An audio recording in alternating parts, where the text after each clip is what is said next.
இல்லை, இன்னைக்கு விநாயகர் சதுர்த்திக்காக இவர் எங்கள் வீட்டில் பல ஆண்டு காலமாக பூஜை செய்கிற குருக்கள். அவர் அழைப்பின் பேரில் இன்னைக்கு நான் விநாயகர் சதுர்த்தி விழாவில் கலந்துக்கிறதுக்கு வந்திருக்கேன். அவ்வளோதான். வேற எதுவும் கேள்வி இருந்தால் கேளுங்க. தமிழகம் தொடர்ந்து முதலிடத்தில் இருக்குன்னு சொல்லிட்டு உதயநிதி சொல்லியிருக்காரு எல்லா துறைகளும். அதை பற்றி எப்படி மேடம் பார்க்குறீங்க? இது மக்கள் தான் பதில் சொல்லும். உண்மையிலேயே முதலிடத்தில் இருக்கா இல்லை எல்லா துறையும் இன்னைக்கு கேள்விக்குறியா இருக்கா அப்படிங்கிறதுக்கு மக்கள் தான் பதில் சொல்லும். ஏன்னா இன்னைக்கு எல்லா துறையிலும் எல்லா இடத்துலையும் ஆர்ப்பாட்டம் போராட்டங்கள் நடந்துக்கிட்டு தான் இருக்கு. அதனால ஆட்சியாளர்கள் அப்படி தான் சொல்லுவாங்க. ஆனால் உண்மையிலேயே நல்ல ஆட்சி நடக்குதா என்பதை மக்கள் முடிவு செய்யணும். கோட் படத்தை கேப்டன் படமா அந்த சாயல இருக்குன்ற மாதிரி சொல்றாங்க மேடம். ராஜதுரை அது நான் படம் பார்க்கல இன்னும். அதனால பார்த்த பிறகு என் கருத்தை சொல்றேன். சரிங்களா? நான் இன்னும் படம் பார்க்கல. இலங்கையில தமிழக மீனவர்கள் தொடர்ந்து ஆமாம், கண்டிக்கக்கூடிய ஒரு விஷயம். எப்போ கச்சத்தீவை மீட்டெடுக்கிறோமோ அன்றைக்கி தான் நம்மளுடைய மீனவர்களுக்கு விடிவு காலம்.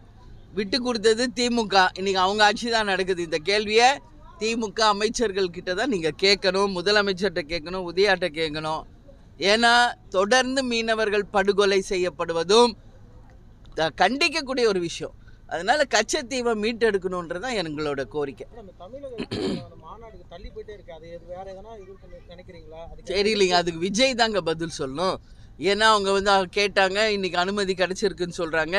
எதனால காலதாமம் அப்படிங்கிறது அவங்க தான், விஜய் அவங்க குழு தான் அதை சொல்லணும். தேசிய கல்விக் கொள்கை ஏற்க மறுக்கிறதா சொல்லியிருக்காரு. அதனால தமிழகத்துக்கு எதுவும் கொடுக்க மாட்டாங்க அப்படின்ற மாதிரி சொல்லியிருக்காங்க. ஏற்க மறுக்கிறதுனால அப்படின்னு சொல்லியிருக்காரு. ஆமாம், நம்ம இரட்டை மொழி கொள்கை தான் நம்ம எப்பயுமே ஃபாலோ பண்ணிக்கிட்டு இருக்கோம். அதனால் கேப்டனை பொறுத்த வரைக்கும் எல்லா லாங்குவேஜும் எல்லாரும் கற்றுக்கணுன்றது தான் கேப்டன் எப்பயுமே சொல்வார். அனைத்து மொழியும் கற்போம், அன்னை மொழி காப்போம் அப்படின்றது தான் தேமுதிகவுடைய பாலிசி. அதனால் ஏன் இவங்க மறுக்கிறாங்க, ஏன் ஏற்றுக்கலை, இது மத்திய அரசு எதனால் நிதி ஒதுக்கலை அப்படிங்கிறதையெல்லாம் மத்திய மாநில அரசுகள் பதில் கொடுக்க வேண்டிய ஒரு விஷயம். நம்மளை பொறுத்த வரைக்கும் எல்லாரும் கல்வி கற்க வேண்டும், அனைத்து மொழியையும் கற்கணும். அதுதான் கேப்டன் சொன்னது, அதுதான் எங்களுடைய பாலிசி.